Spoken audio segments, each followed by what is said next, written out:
Welcome back to the KOAM Morning News. It's Wednesday, so it's time for another Wildcat Wednesday. And we've got our friends here from the K-State Extension Office. So we've been talking about ag leasing, and there's some things that people need to know about that. So you wanted to touch a little bit on some of the laws and some of the rules that are involved with this, because as we mentioned earlier, a lot of this is just handshake agreements. There's no formal contract. That's right, yeah, and a lot of people don't know what actually the ag laws are. And so, before we had asked you, like, can you cut firewood and can you hunt on some ground that you've leased? And so what do you think? Can you hunt? You would think so, but I'm not 100% sure at this point, because you guys have raised some interesting points and questions here. So I would say yes. Okay. What about if you're the landlord? Like, if you're the landlord, it's actually your land that you own. Then what do you think? Then are you allowed to, like, hunt and cut firewood on it?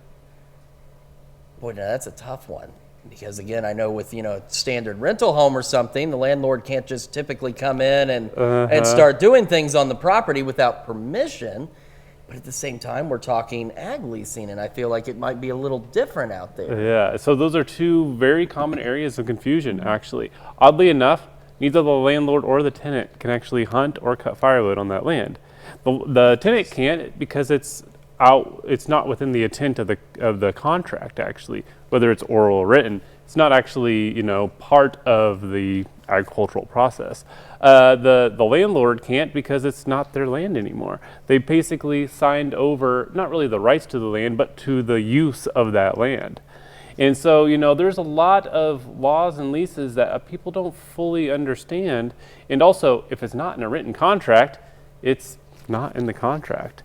And so it's very important to clarify a lot of these things, which is another part why we're getting into this program. Yeah, because you have a special program coming up, a 4-part series. Yes, so we're excited to bring this to our area, and we're calling it the power of negotiation and communication, which sounds a little cheesy, but I tell you what, that's what lease agreements are all about. And so this program is going to go through best practices, conservation practices. So we're going to dive into the details of the agreement, how to write a good contract, how to have that discussion with someone you are not familiar with, or maybe on the other flip side, you are very familiar with them, you're leasing ground from family or whatever.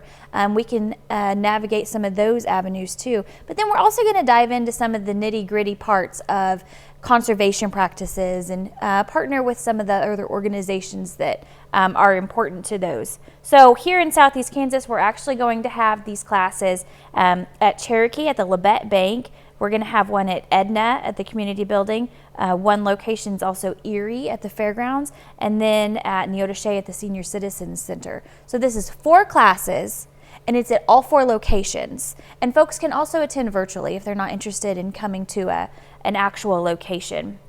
So it starts on the 18th, and we need sign-ups by the 12th, and it's only $50, and we're doing dinner every evening.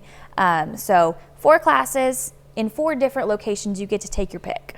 All right. I mean, and based on what I've been learning here, it sounds like this is a pretty essential information for those engaging in ag leasing, and it sounds more like a written agreement is a little bit of a better process here, just simply because, as you mentioned, anything can come up, and that makes it a little more difficult for people because they don't have something on paper that says, oh, no, you can't do that, or yes, you can do that. Yeah, so disagreements do arise. All right, so some very important classes coming up. Guys, thank you so much for coming in this morning. And, of course, we've got all this information at KOAMnewsnow.com. We'll be back after this.